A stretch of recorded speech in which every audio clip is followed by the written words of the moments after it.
तो current affairs के अंक में पहला करंट अफेयर्स जो आपका है वो है भारत का सबसे खुशहाल राज्य। आप देख पा रहे होंगे पीछे का दृश्य बड़ा शानदार है, सूर्योदय हो रहा है और इधर पहाड़ियां हैं और ये आपका भारत का सबसे खुशहाल राज्य का जो है एक दृश्य है। आपको लग रहा होगा कोई सीनरी लगी हुई है। दरअसल हमारे जो पर्वतीय राज्य हैं ना, सब ऐसे ही हैं, जहाँ पे जो है पहाड़ हैं, वादियाँ हैं, कुछ ऐसे ही घर हैं, बागान हैं, है ना। तो ये राज्य कौन सा है, हेडिंग डाल लीजिएगा, भारत का सबसे खुशहाल राज्य है मिजोरम। ठीक है, अप्रैल 2023 में इसकी घोषणा हुई थी और इसको घोषित किसने किया था, गुरुग्राम प्रबंधन विकास संस्थान।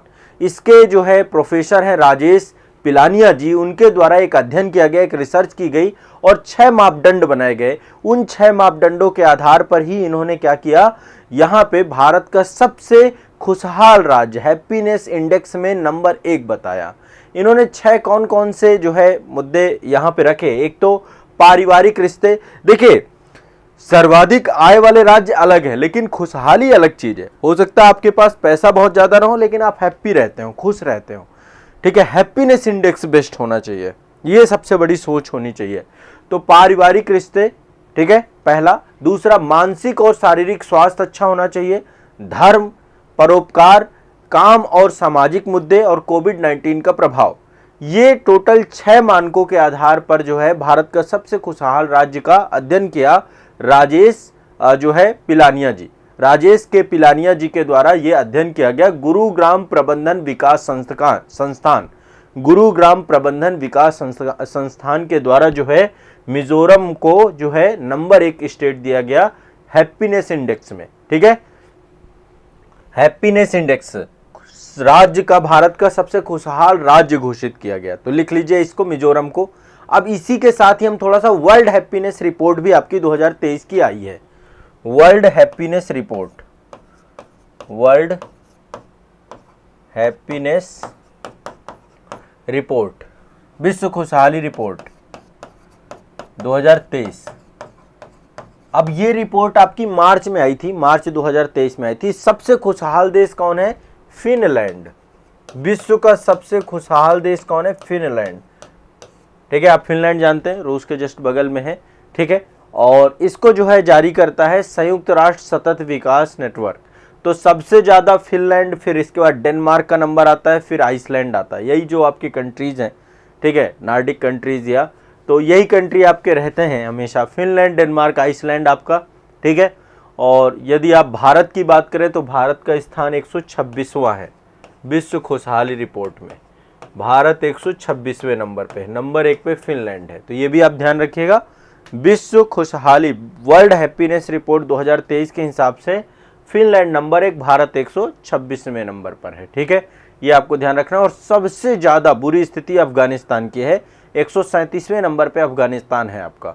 ठीक है, इसके लिए भी टोटल जो है मानदंड जो बनाए गए थे, एक तो इनकम, आय कितनी है, स्वास्थ्य कैसा है, स्वतंत्रता कैसी है, उदारता कैसी है, भ्रष्टाचार है कि नहीं है, सामाजिक समर्थन कैसा है, सोशल सपोर्ट कैसा है, ये सारे मानकों के आधार पे ये विश्व के भी रिपोर्ट आपकी बनाई गई है। ठीक है, चलिए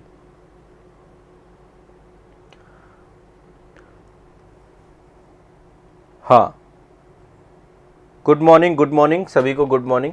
चलिए सेशन का आगे अगला टॉपिक लेते हैं। पहला ये हो गया सबसे भारत का सबसे खुशहाल राज्य। दूसरा टॉपिक है प्रधानमंत्री नरेंद्र मोदी जी के द्वारा केरल में बहुत सारी योजनाएं। केरल में तिरुवनंतपुरम, जो आपका केरल की राजधानी है, तिरुवनंतपुरम, त्रिवेंद्रम, तो केरल के तिरुवनंतपुरम में बहुत सारी डेवलपमेंट योजनाएं, विकास योजनाओं का उद्घाटन किया गया, उनका शिलान्यास किया गया है। प्रधानमंत्री नरेंद्र मोदी जी के द्वारा लगभग 3200 करोड़ रुपए से अधिक बहुत सारी विकास योजनाओं का उद्घाटन किया गया। 25 अप्रैल 2023 की बात है ये।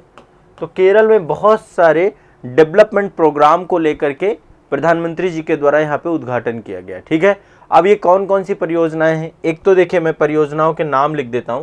पहली परियोजना है आपकी Kochi water metro, Kochi water metro. पहली तो ये आपकी बन रही है, जल के माध्यम से मेट्रो बनाई जा रही है, प्रधानमंत्री मोदी जी के द्वारा राष्ट्र को समर्पित किया गया और अपनी तरह की पहली परियोजना है ये। कोच्चि को, ये 10 द्वीपों को जोड़ती है, ठीक है। और पूरी तरीके से ये जो है इलेक्ट्रिक, मतलब ये ऐसा नहीं है इलेक्ट्रिक के थ्रू चलती है, वैसे भी मेट्रो आप जानते हैं, ठीक है।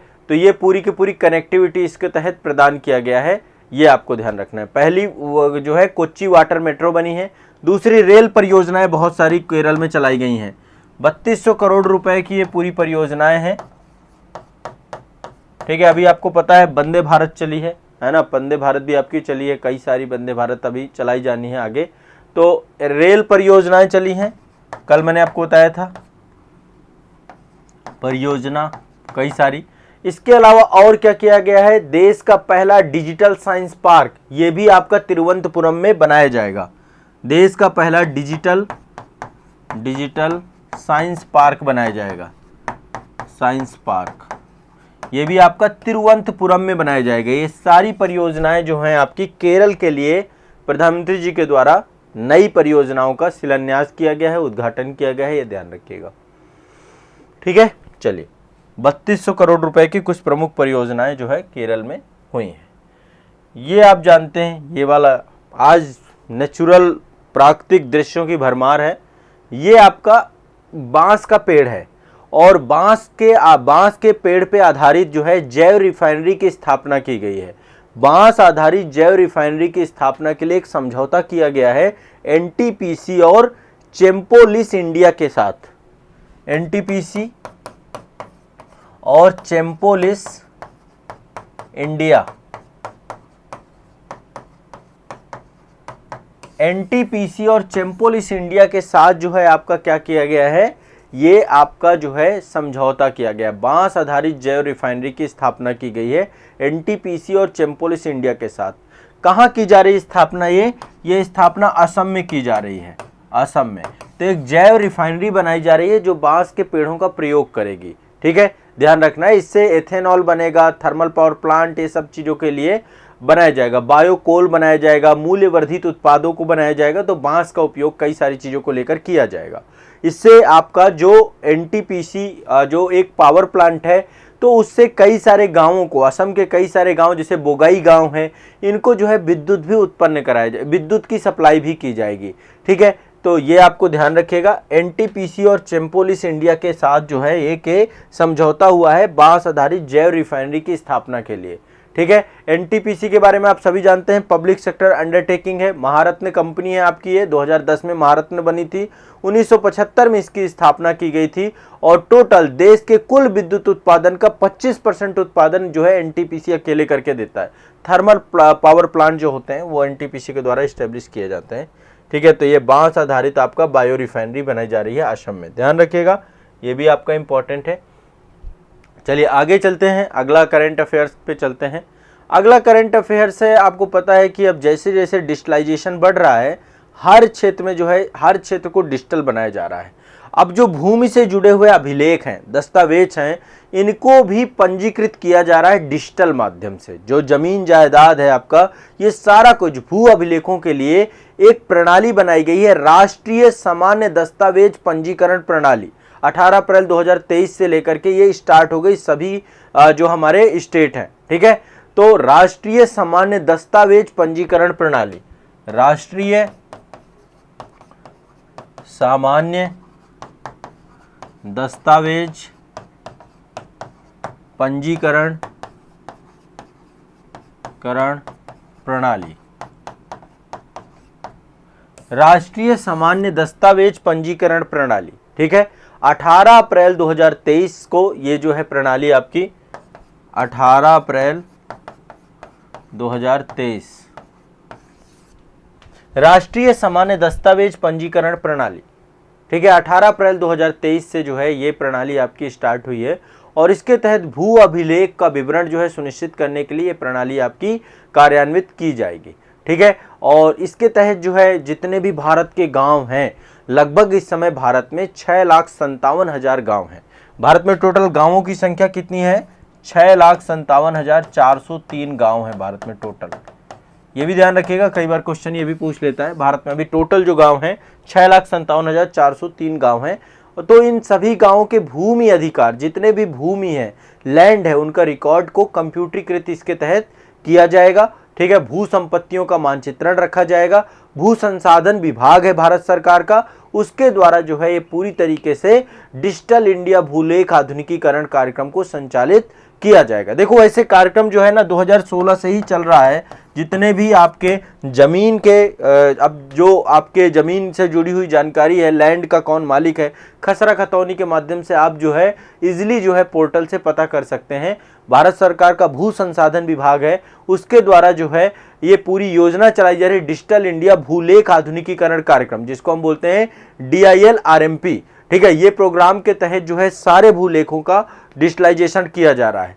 लेकिन अब जो है राष्ट्रीय सामान्य दस्तावेज पंजीकरण प्रणाली के माध्यम से भारत के सभी स्टेट और उनको इंटीग्रेट कर दिया जाएगा, जोड़ दिया जाएगा, और इससे जो है आपका बहुत शानदार तरीके से सभी राज्यों के जमीनों को पब्लिक कर दिया जाएगा। इससे जो बेनामी संपत्तियां हैं ना, उनको लेकर के भी बहुत ज़्यादा पारदर्शिता आ जाएगी, और संपत्तियों को लेकर जो ब्लैक मनी और ये सारा इशू होता है, इस पे भी रोक लग पाएगी। ठीक है, तो भ्रष्टाचार के ऊपर ये एक बहुत बड़ा जो है आपका कुठाराघात होने वाला है। जैसे कि आपने देखा ना, अभी गोल्ड को हॉलमार्क कर दिया, अभी जो है 2000 की नोट बंद हो गई, इससे पहले नोटबंदी हुई थी।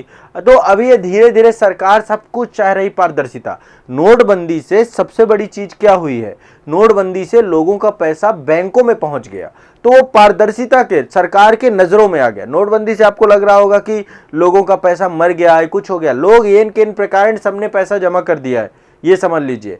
RBI का डेटा यही है कि भैया सारा पैसा आ चुका है। तो लेकिन वो पैसा कहां पहुंच गया, जो घरों में पड़ा हुआ था वो पैसा बैंक में पहुंच गया। बैंक में पहुंचने का पैसा है सरकार के आंखों के सामने पहुंच गया, चाहे वो किसी भी माध्यम से पहुंचाओ, लेकिन है तो बैंक में पैसा।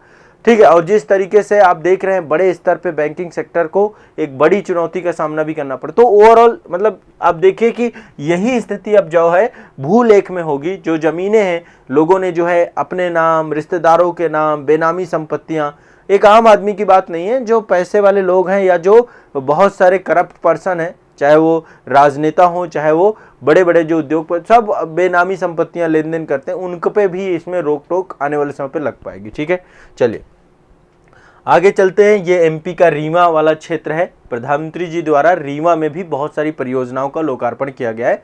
जैसे मैंने केरल में बताया, वैसे ही 24 अप्रैल 2023 को प्रधानमंत्री नरेंद्र मोदी जी के द्वारा मध्य प्रदेश के रीवा में राष्ट्रीय पंचायती दिवस होता है। इस दिन 24 अप्रैल को राष्ट्रीय पंचायती राज दिवस होता है। 24 अप्रैल को राष्ट्रीय पंचायती राज दिवस होता है। क्या होता है, राष्ट्रीय पंचायती राज दिवस। 24 अप्रैल को क्या होता है, राष्ट्रीय पंचायती राज दिवस। तो इसको संबोधित किया और लगभग 17,000 करोड़ रुपए की परियोजनाओं का लोकार्पण किया। कितने का, 17,000 करोड़ रुपए की परियोजनाओं का लोकार्पण किया। कितने का, 17,000 करोड़ रुपए की योजनाओं का, ठीक है, शिलान्यास किया। ठीक है, तो अब इसमें प्रधानमंत्री जी ने कई सारी परियोजनाओं हैं, और उसमें पंचायत स्तर पे कई सारी, जैसे ग्राम स्वराज, GM पोर्टल, ठीक है, प्रधानमंत्री जी के द्वारा कई सारे लाभार्थियों को जो है संपत्ति स्वामित्व कार्ड सौंपा गया। जल जीवन मिशन के तहत काम किया गया। तो मल्टीपल है, रेल परियोजनाएं भी हैं, जल जीवन मिशन के अंतर्गत भी है, पंचायत स्तर पे बहुत सारी योजनाएं हैं। इसके अलावा प्रधानमंत्री जी के द्वारा कई सारे साझा कदम नामक एक अभियान की शुरुआत की गई है। ठीक है, इसी तरीके से कई सारी योजनाएं यहाँ पे चालू हुई हैं। ठीक है, ध्यान रखिएगा। तो रीवा में भी ये क्वेश्चन देखो कई बार पूछ लेता है, स्थान का नाम ही डाल देता है, तो ध्यान रखना है। जैसे त्रिवंतपुरम में बताया, वैसे ही मध्य प्रदेश के रीवा में। तो एक आपका ये ध्यान रखना है, MP के रीवा में कई सारी सेंट्रल गवर्नमेंट की योजनाएं अभी आई हैं। इसके बाद ये मैंने आपको बताया कि भू अभिलेखों के लिए ऑनलाइन ये पोर्टल पूरा डेवलप किया जा रहा है, राष्ट्रीय समान दस्तावेज पंजीकरण प्रणाली। ठीक है, ध्यान रखना है। बांस का पेड़ है आपका NTPC और चेम्पोलिस इंडिया के बीच में, इसके लिए जैव रिफाइनरी की स्थापना असम में की जा रही है। ये आपने डिस्कस किया। ये केरल में कई सारे केरल के तिरुवनंतपुरम में कई सारी योजनाएं आपकी। और ये आपका वर्ल्ड हैप्पीनेस रिपोर्ट 2023 मैंने बताया, नंबर 1 फिनलैंड, फिर भारत, और मिजोरम जो है भारत का सबसे खुशहाल इस राज्यों में से नंबर 1 स्थान पे है। तो आज के करंट अफेयर्स में ये महत्वपूर्ण टॉपिक हैं। देखिए मोहम्मद हुसैन जी कह रहे हैं सर किसी भी एग्ज़ाम के लिए कितने दिन का करंट अफेयर्स पढ़ना चाहिए। देखिए कम से कम मेरा कहना है मिनिमम 1.5 साल, यदि पॉसिबल हो सके तो 2 साल। 1 साल तो आप लोग आमतौर पे, 1.5 साल का इसलिए कह रहा हूँ क्योंकि देखो एग्ज़ाम आमतौर पे एक प्रोसीजर है, पूरा का पूरा प्रोसेस है। 1 साल पूरा एग्ज़ाम में लग जाता है, प्री होता है, मेंस होता है, इंटरव्यू होता है।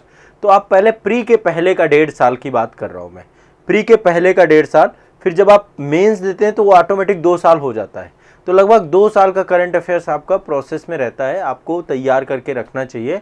तो मैं भी वही प्रयास कर रहा हूँ, 1.5 से 2 साल का करंट अफेयर्स कर रहा हूँ। यदि आप में से जितने भी बच्चे हैं जो चक्रव्यूह सीरीज की श्रेष्ठ पिछली वाली श्रृंखला है जिसमें 75 सेशंस हुए, वो पूरे कर लीजिए।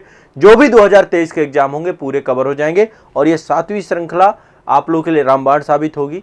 तो इसलिए आप लोग पूरे के पूरे सेशंस करके करंट अफेयर्स की दुविधा से अपने आप को मुक्त कर लीजिए। करंट अफेयर्स में मैं गारंटी देता हूं कि जो भी बच्चा सेशंस कर रहा है, रेगुलर कर रहा है, एग्जाम हॉल पे देखना, ये नोट्स आपके लिए रामबाण है। जो नोट्स आप बनाते जा रहे हो ना, ये एग्जाम वाले दिन आपको इनका महत्व पता चलेगा। जो करंट में पढ़ा रहा हूं वही आ रहा है, इसलिए बिल्कुल भी घबराना नहीं आपको, ठीक है ना। चलिए